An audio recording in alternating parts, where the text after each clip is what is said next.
भक्ति की वाणी 229। विदा तुमसे असंभव, व्यापक से कैसा छिपाओ कैसा दुराओ। विदा तुमसे असंभव। अगर हम कोई भी शब्द लेते हैं, गुरुदेव क्या समझा रहे हैं इसमें? अगर हम कोई भी शब्द लेते हैं, कोई भी शब्द, उसका अर्थ उस शब्द से जुड़ा है। उस शब्द का अर्थ हम शब्द से अलग नहीं कर सकते। जैसे उदाहरण में हम कोई भी शब्द लिए, प्रकाश, तो प्रकाश का जो अर्थ है वो प्रकाश के साथ जुड़ा है, उससे हम अलग नहीं कर सकते। ऐसे ही एक भक्त या एक प्रेमी अपने इष्ट के साथ जुड़ा है, वो अपने इष्ट से अलग नहीं हो सकता है। कुछ भी हो, वो अपने इष्ट के साथ अलग नहीं हो सकता। ये अन्य मनुष्य का भ्रम है कि अगर हम ईश्वर के सामने आएंगे तो ही हमको ईश्वर देख पाएंगे।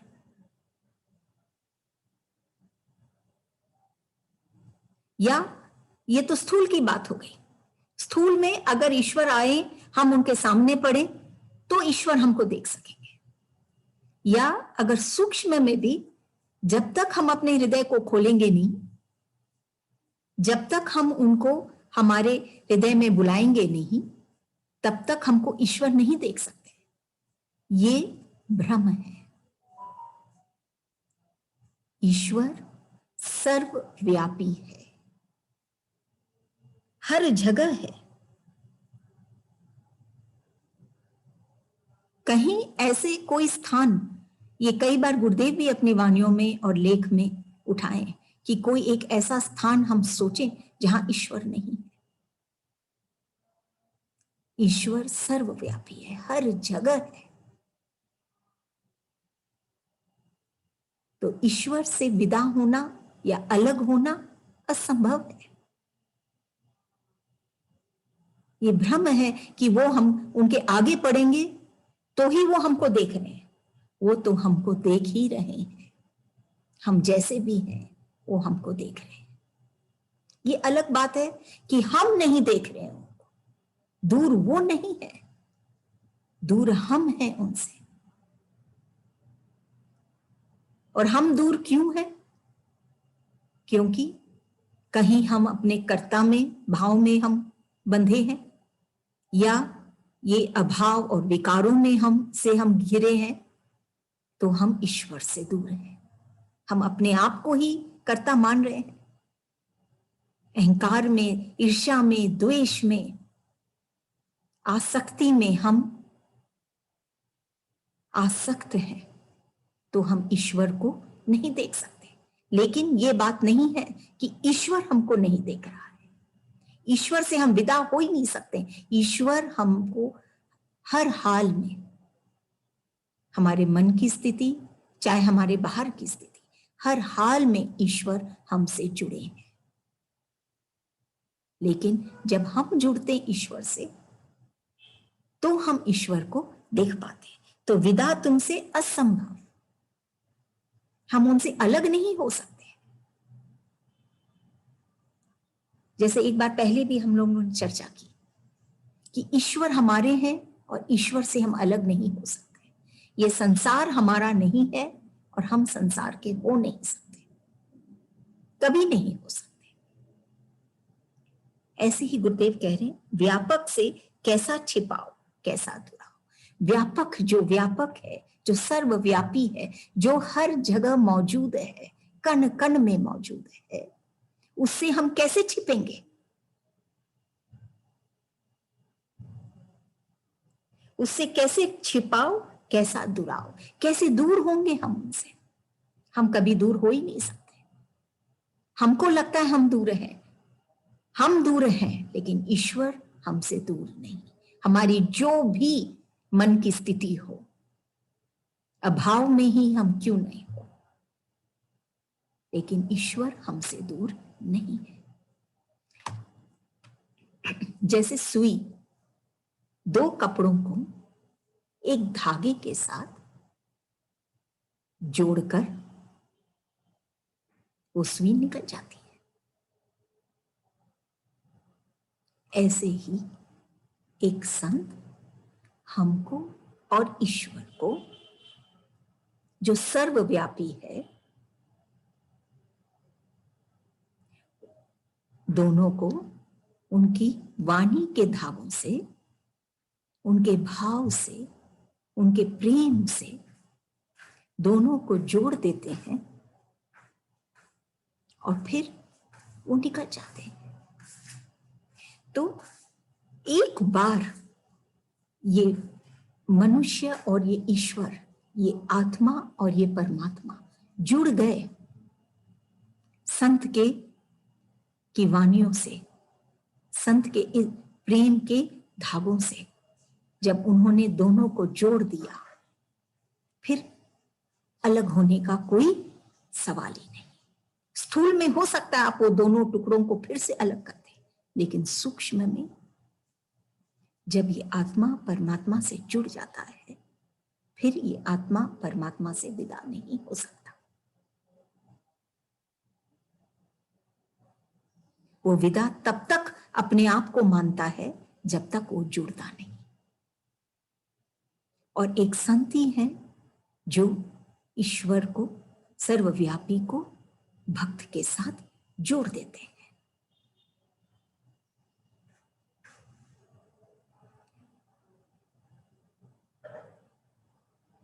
ज्ञान ये नींव है कोई भी भवन का, चाहे स्थूल का भवन हो, चाहे हमारे भीतर में एक भवन का निर्माण हो, तो ज्ञान नींव है और कर्म वो दीवारें हैं जो ये नींव से उठती हैं, और भक्ति भाव वो सुंदर कमरा है जिससे वो भवन का रूप लेती है। ऐसे ही जब भीतर में हमारे ये ज्ञान का नींव जब लगता है, जब एक संत आके हमको ये अनुभव कराते हैं, ज्ञान यही है, ज्ञान बिना भाव के कोरा है। जब ये ज्ञान हमको देते हैं, ये अनुभव हमको देते हैं प्रेम का, तो वो नींव हो जाता है हमारे हृदय में, और फिर वो उसी नींव से उमड़ती है ये कर्म जो हम करते हैं, और वो है दीवारें। और फिर भाव, कर्म करते हैं वो भी बिना भाव के निरर्थक है। तो फिर ये भाव हम पाते हैं, क्योंकि नींव ही भाव से बना है। फिर हम ये जब भाव डालते हैं इन कर्मों में, तब ये सुंदर भवन हमारे भीतर ही उसका निर्माण होता है, जिसमें हमारे इष्ट, हमारे ईश्वर विराजते हैं।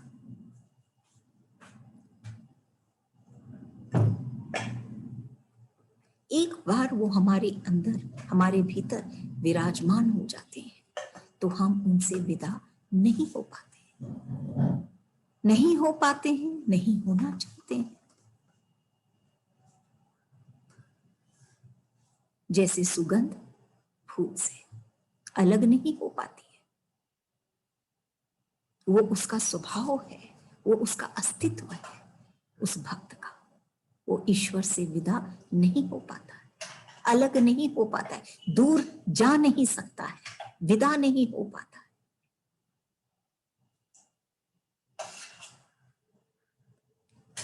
अगली वाणी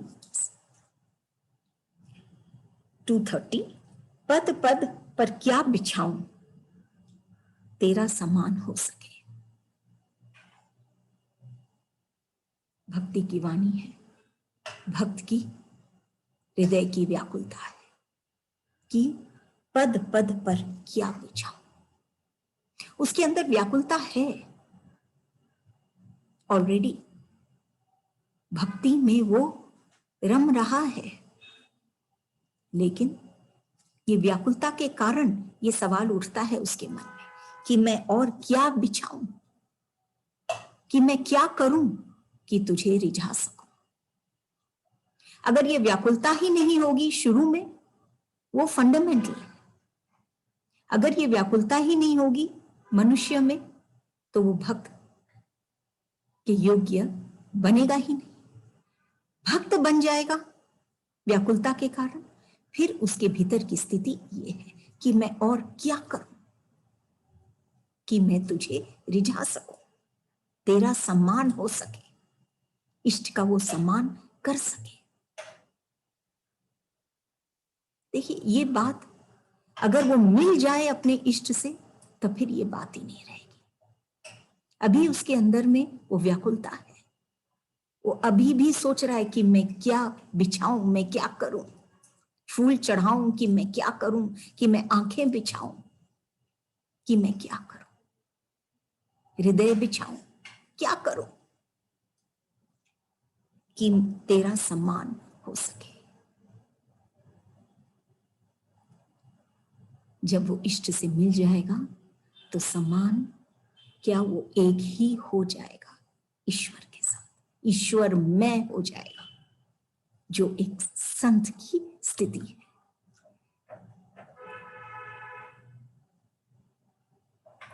देखिए, एक ऑपरेशन जब होता है थिएटर में, हॉस्पिटलों में, तो वो ऑपरेशन अगर बहुत लंबी ऑपरेशन है तो उसे, वो जो पेशेंट है उसको अनकॉन्शियस किया जाता है।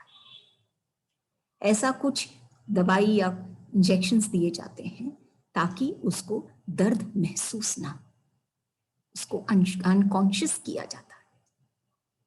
सत्संग भी ऐसा ही एक ऑपरेशन है,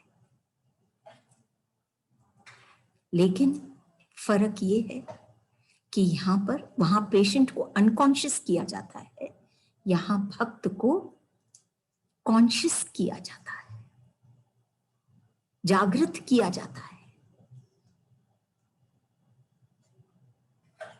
प्रकाशमय किया जाता है। उसका हृदय की ज्योत जलने लग जाती है। वो अनकॉन्शियस नहीं, वो कॉन्शियस हो जाता है, उसके अंदर चेतनता आ जाती है, बेहोश नहीं, वो होश में आ जाता है। ऐसा है ये सत्संग कि वो उस भक्त को जागृत करता है। तब उसके मन में ये बात उठती है कि मैं तो इस संसार में, वो उसने क्या पाया, सिर्फ दुख, चिंता और अभाव। अब वो जागृत हुआ है सत्संग से, भक्ति से, उसके भीतर वो ऑपरेशन हुआ है जिससे वो कॉन्शियस हुआ है। तब वो समझ जाता है और अपने इष्ट से कहता है कि अब मैं क्या करूं, अब मैं और क्या बिछाऊं कि मैं तेरा सम्मान कर सकूं। दुख 3 कारण से होते हैं प्राय। एक है अभाव। अभाव क्या है? नेगेटिविटी, कुछ होकर भी उसका एक्सेप्टेंस नहीं है। धन है लेकिन फिर भी अभाव है, कम है, नेगेटिव भाव, अभाव, नेगेटिव भाव। या फिर अज्ञान, जानकारी ही नहीं है कि क्या धन है हमारे भीतर, इसके कारण दुख है। या आसक्ति। आसक्ति मतलब जो चीज को हम पा नहीं सकते हैं या जो चीज हमको मिलता नहीं है, उसके प्रति हम आसक्त हो जाते हैं, हम उससे जुड़ जाते हैं जो हमारा नहीं है, जो हम चाहते हैं लेकिन हमारा नहीं है और ना हो सकता है, वो हमको दुख देता है। तो दुख के ये 3 मूल कारण है, अभाव, अज्ञान और आसक्ति। ये जागृति आती है सत्संग से कि नहीं, बहुत धन है हमारे पास, हमारे भीतर, बाहर चाहे कुछ भी हो, लेकिन हमारे भीतर अपार धन है। अभाव क्या चीज का? कोई कमी नहीं। और अज्ञान कि हम बुझे दिए नहीं हैं,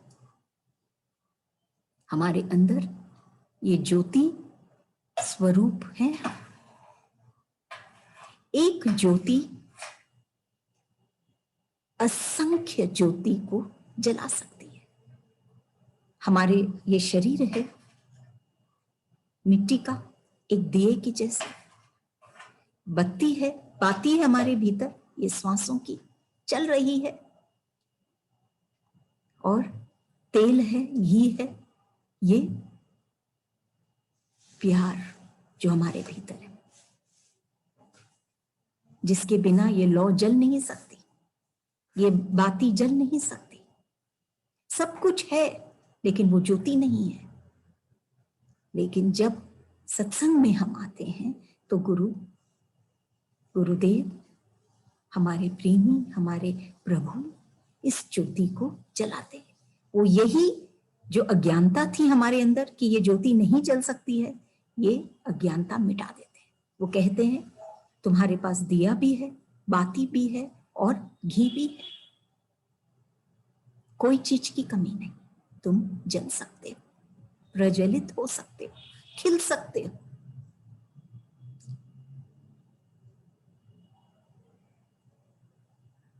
जिस दिन वो भक्त खिलने लग जाता है, उस दिन वो भंवर उस कमल के जैसे, वो कमल के फूल के चारों तरफ मंडराने लग जाती है, वैसे ही अन्य भक्तजन, अन्य प्रेमी जो प्रेम चाहते हैं, जो अपने जीवन में आनंद और सुकून चाहते हैं, वो सब उस संत के इर्द गिर्द घूमने लग जाते हैं, चरणों में बैठने लग जाते हैं और वो अमृत पान कर पाते हैं। तो गुरुदेव क्या कर रहे हैं? पद पद पर क्या बिछाऊं तेरा सम्मान हो सके। पहले ये स्थिति आए, भक्त बने, भक्ति की बात है, अब वो भक्त है, तब उसके मन की ये स्थिति है कि मैं और क्या करूं कि मैं तुझे पा सकूं। अगर इस वाणी को हम खोलें तो इष्ट क्या चाहते हैं, ईश्वर क्या चाहते हैं? तेरा सम्मान हो सके। उसका सम्मान क्या चीज में है? उनकी प्रसन्नता क्या चीज में? भक्त की प्रसन्नता में। बिना भक्त की प्रसन्नता के ईश्वर प्रसन्न कैसे हो सकते? एक स्थूल की मां या पिता भी प्रसन्न नहीं होते हैं जब उनके बच्चे या संतान दुखी हैं। तो ये तो परम पिता है, ये तो ईश्वर है, सर्वव्यापी है, उनसे विदाई ही नहीं हो सकते, तो वो कैसे खुश रहेंगे? तो मैं तेरी सम्मान हो सके ऐसा मैं क्या करूं?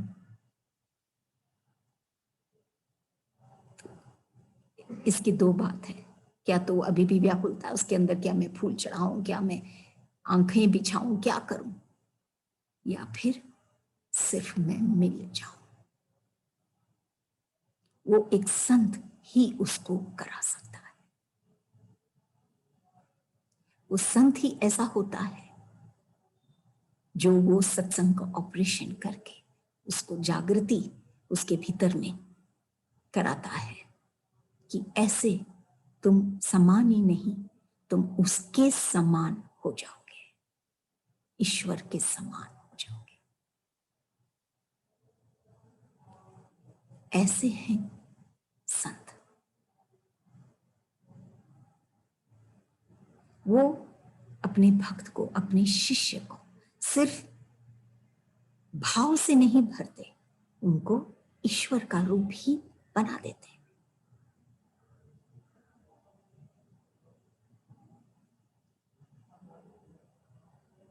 ये है संत। तब ये बात कि पद पद पर क्या बिछाऊं। धीरे धीरे ये सीढ़ियां जब वो भक्त चढ़ता है, पहले तो सोचता है क्या चढ़ाऊं, ये वो स्थूल की चीजें। फिर भीतर में जाता है कि मन चढ़ाऊं, आंखें बिछाऊं, क्या करूं। और फिर जब संत के साथ, संत के चरणों में वो बैठता है, तब वो जान जाता है कि वो अपने अपने आप को ही उसको चढ़ाना होगा। और उसके लिए वो सिर्फ अपने हृदय को खोलेगा तो ईश्वर स्वतः ही वहां पे विराजमान हो जाएंगे और वो ईश्वरमय हो जाएगा। ईश्वर का ही समान नहीं, वो ईश्वर के समान हो जाएगा। अगली वाणी 231। जब बज उठता है तार तो भूल गया संसार। जब बज उठता है तार तब भूल गया संसार। तार,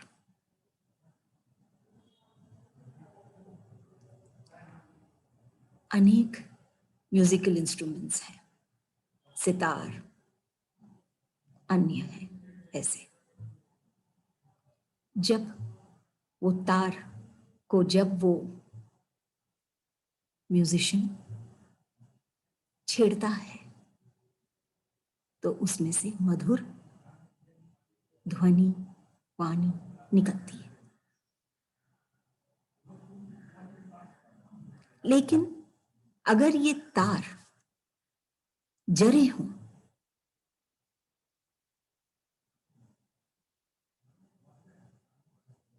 तो उसमें वो मधुरता नहीं होगी।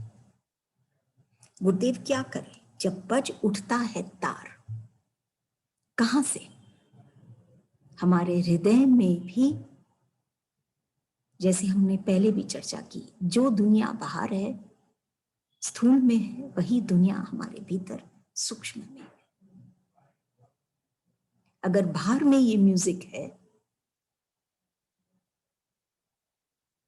चिड़ियों की चहचहाहट में, पानी की के बहाव में, बादलों के गरजने में,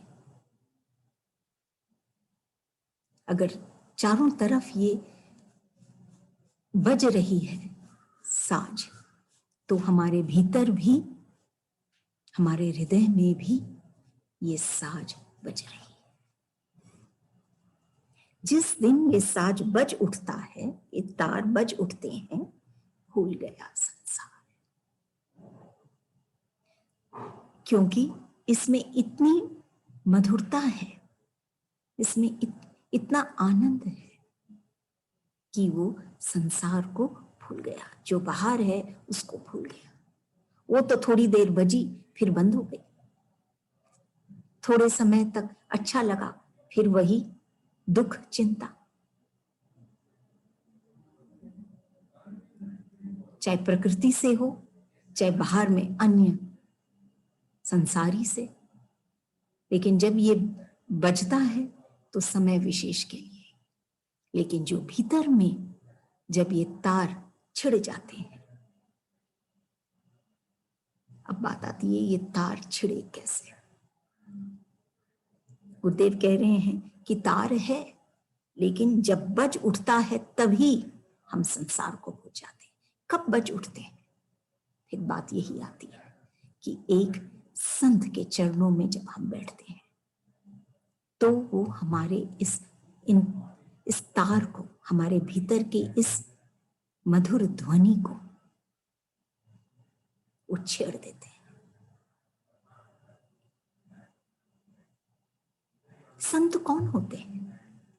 जिनके अंदर कोई संकल्प नहीं, कोई विकल्प नहीं,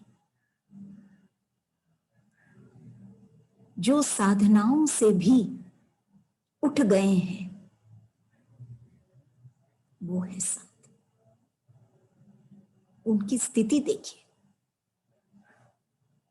भक्त अभी भी साधनाओं में ईश्वर को खोजना चाहता है, तभी कहता ना क्या बिछाऊं, क्या करूं कि तुझे पाऊं।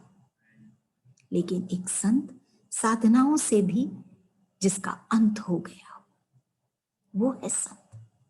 उनके भीतर कोई संकल्प नहीं, ये करना है, ये करना है, या विकल्प कुछ भी नहीं। वो ईश्वर के साथ एक है। ईश्वर में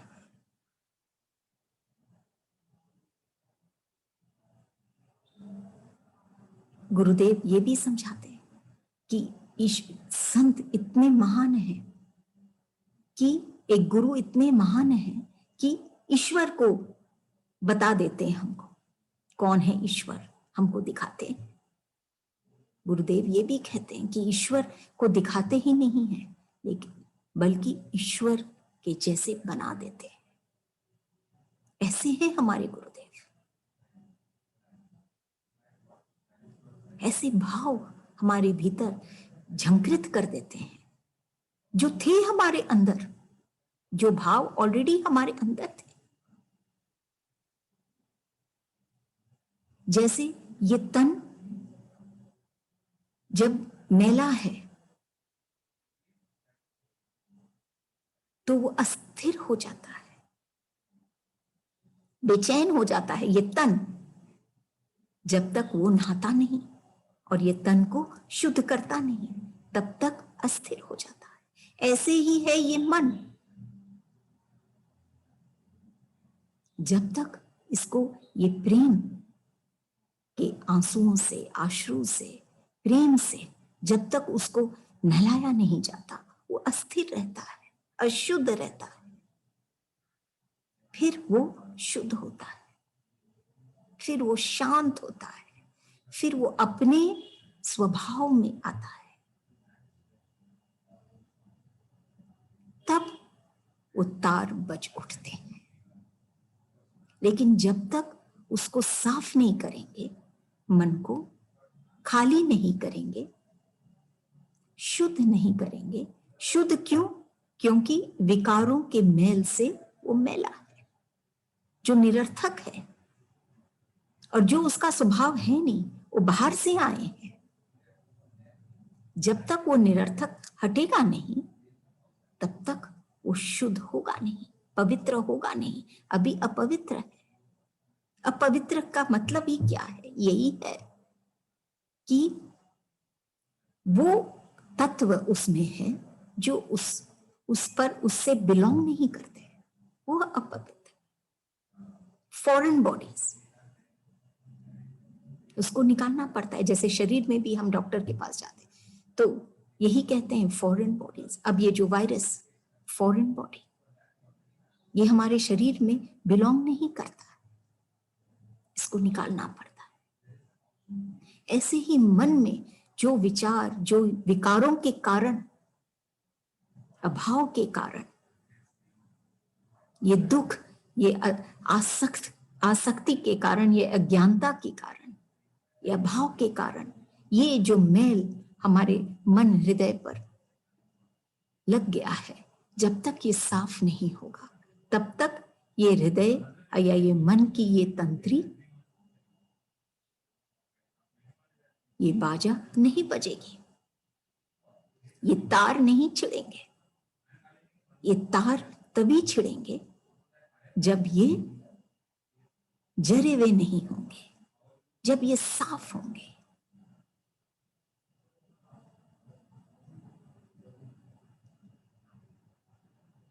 वो बाहर से लगा हुआ जर से जर्जरित नहीं होंगे, तब जाके ये मन बच उठता है। और इस मन को इस स्थिति में लाने में, इस शुद्धता में लाने में, अपने ही भाव में लाने में और कौन कर सकता है? बल्कि वही कर सकते हैं जो इस मन में बैठे हैं। तो एक संत ही है, जब उनके दर्शन होते हैं तब वो हमको, हमारे इस मन को एक आईने के जैसे हमको दिखाते हैं कि देख, इस मन में जो ये कालिक है, ये जो मैल है इसको हटाना है। ये अभाव, ये अहंकार, ये विकार, ये आसक्ति, उसके लिए आसक्ति जो परिवर्तनशील है, जो आज है कल नहीं है। ये भ्रम है हमारा कि उसको पाके हमको आनंद मिलेगा, ये हमारा भ्रम है। ये सब से वो हटाता है जब हम संत के चरणों में बैठते हैं। तो कुछ हमको ऐसा देते हैं कि ये निरर्थक भाव अभाव स्वतः ही मिटने लग जाते हैं। उनके वो प्रेम हमारे भीतर से, जब वो उनका प्रेम हम पाते हैं तो वो अश्रु से, प्रेम अश्रु से ये मन साफ होने लग जाता है। और फिर बचता है ये तार। और फिर जब ये तार बजने लग जाते हैं तो ये बाहर के, ये संसार का ये जो म्यूजिक है या संगीत है, इसको वो भूल जाता है, क्योंकि वो उसको हमेशा के लिए आनंद नहीं दे सकता। और उसको भूलकर वो भीतर अपने इस शाश्वत आनंद में मिल जाता है। वाणी नंबर 232। तेरी रजा जरा भी हो तो जरा बुढ़ापा नहीं, कजा नहीं, राजी हम उसी में जिसमें तेरी रजा है। ये भजन की पंक्ति शायद सबके हृदय में है। राजी हैं हम उसी में जिसमें तेरी रजा है। जो ईश्वर को पसंद है, तेरी रजा है, जो तू चाहता है, जिसमें तेरी रजा है, उसी में मैं राजी हूं। ये भक्त की स्थिति है, अन्य मनुष्य प्राणी की नहीं। वो जिद से ग्रसित है, बेड़ियां हैं उनके हृदय में, उनके खुद की जिद की। वो राजी नहीं है ईश्वर की रजा में। वो अपने हिसाब से हर चीज पाना चाहते हैं, उनके हिसाब से हर काम होना चाहिए।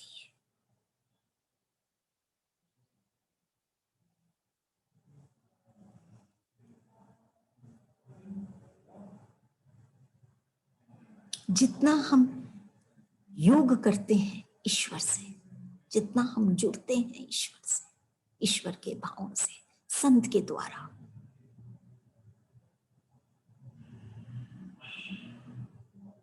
जैसे गुरुदेव कहते हैं, मेरी आंखों में देख, मुझे देख, मेरी आंखों से देख, कि जितना हम उनको देखेंगे, चाहे स्थूल आंखों से पहले, फिर हम उनको देखेंगे उनके भीतर की दुनिया को, उनके भीतर के भाव को, और फिर उनकी आंखों से हम देखेंगे, भीतर की आंखों से जब हम देखेंगे वो जो स्थिति है,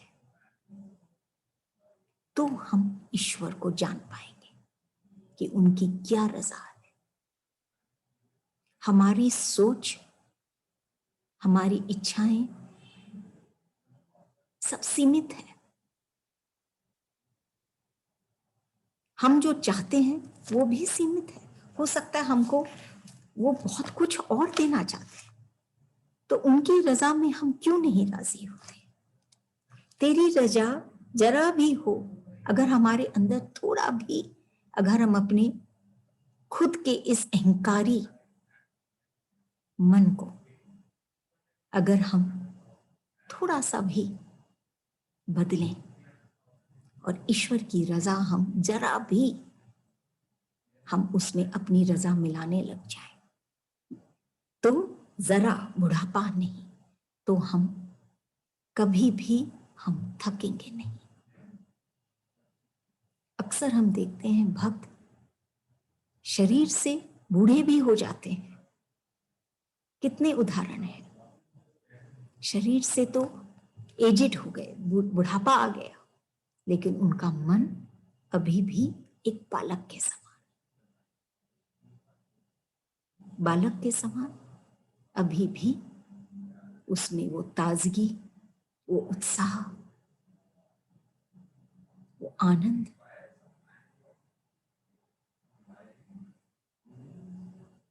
वैसा। तो जरा भी अगर वो ईश्वर की रजा में अपनी रजा को, अपनी इच्छा को वो मिला ले, तो बुढ़ापा नहीं आएगी उसको, थकेगा नहीं और कजा नहीं, मौत से भी नहीं डरेगा। ये बात बहुत इंपॉर्टेंट है। हम जब अपनी रजा रखते हैं, अपनी इच्छा सामने रखते हैं, तो हमको ये बात जाननी चाहिए कि ये सीमित है और उसके साथ भय भी है, जुड़ा है। होगा नहीं होगा, क्योंकि ये हम अपने ऊपर ले लिए, हम कर्ता बन गए, तो जरूरी नहीं है कि वो पूरा हो। और फिर भय जब पूरा नहीं होता है तो भय आ ही जाता है, और खास करके मौत का, कज़ा का भय आ ही जाता है। लेकिन अगर हम अपनी रजा उसकी रजा में हम मिला लें, तो हमारी इच्छा रह ही नहीं जाएगी, सिर्फ उसी की इच्छा रहेगी। और उनकी इच्छा तो हमको उनके जैसे बनाने की होती है हमेशा, कि ये जो तत्व से हम बने हैं, ये जल, ये अग्नि, ये भूमि, पृथ्वी, ये आकाश, ये वायु, ये सब तत्व से जो हम बने हैं, हमको उसी के स्वभाव में लेके जाते हैं कि ये सूक्ष्म, अति सूक्ष्म ये आकाश छाया हुआ है लेकिन सूक्ष्म है। ये वायु बह रही है, वायु का अनुभव हो सकता है, सूक्ष्म है, दिखता नहीं।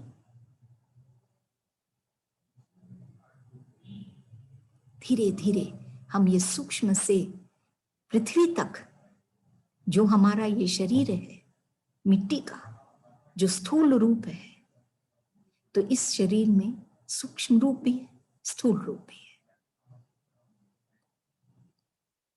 जल का स्थूल रूप, पृथ्वी का स्थूल रूप, वायु का सूक्ष्म रूप, हर चीज है।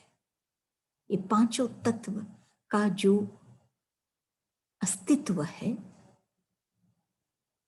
वो हम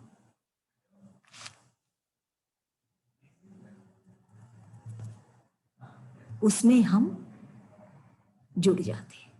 तो फिर हमको ईश्वर हमारे खुद के स्वभाव में हमको लेके जाते हैं। हमारे ये पांच तत्व जिससे हम बने हैं, उनको भूलकर हम उनको मिसयूज कर रहे हैं। ये अग्नि को हम क्रोधाग्नि में, प्रेम अग्नि में नहीं, क्रोधाग्नि में बदल दिए।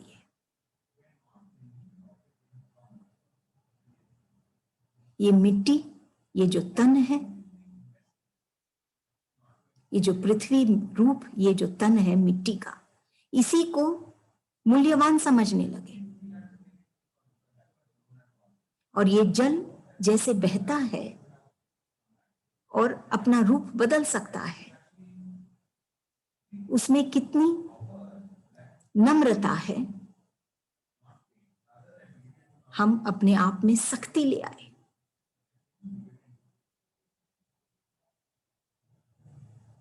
ये आकाश जैसे शून्य है, हम अपने हृदय आकाश को निरर्थक विचारों से, शोर से भर लिए।